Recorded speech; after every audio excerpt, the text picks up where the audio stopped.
আমার নাম রাকিব বোস।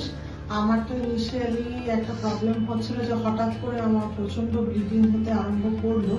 আমি যদিও ব্লিডিং বন্ধ করার জন্য অনেক ওষুধ খাচ্ছিলাম, কিন্তু আলটিমেটলি একটু কমলেও ব্লিডিং ননস্টপ হয়ে যাচ্ছিল। তাই তখন আমি আমার যে ডাক্তারবাবু আছে, আমার বাড়ির ফিজিশিয়ান, উনি আমাকে বললেন দাদা প্রসেনজিৎ সরকার ডাক্তারবাবুকে দেখাতে পারি এই ব্যাপারটার জন্য, সার্জারির ব্যাপারে আর কি। তখন আমি ওনার কাছে এলাম এবং উনি আমাকে ল্যাপ্রোস্কোপিক সার্জারি করতে বললেন। আমিও সেটা চাইছিলাম, কারণ ল্যাপ্রোস্কোপিক সার্জারি, যেটা আমি জানি প্রচন্ড হ্যাসেল ফ্রি একটা সার্জারি, আর সেটাকে আমি ডক্টর প্রসেনজিৎ সরকারের কাছে করে আমি খুব উপকৃত হয়েছি।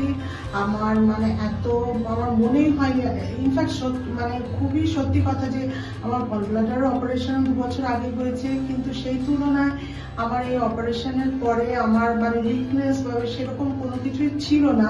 I was feeling so fit যে এমনকি অপারেশন যেদিন হয়েছিল সেদিন সন্ধ্যেবেলা আমি বেঁচেওছি।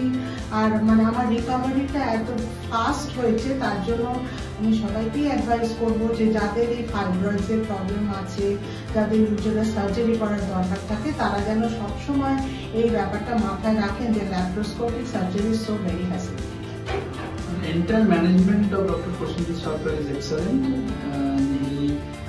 তার সার্ভিস, তার পম্প, সবকিছু খুবই মানে পেশেন্টের সঙ্গে সবসময় কাছে থাকা, তাদের কি কথা, তাদের কি কমপ্লেন, তাদেরকে সাজেশন সবকিছু শোনা, এইটা ব্যাপারে আমরা সত্যি খুশি হচ্ছি। মানে এই ডাক্তারবাবুর কাছে any patient will be extremely comfortable, feel comfortable.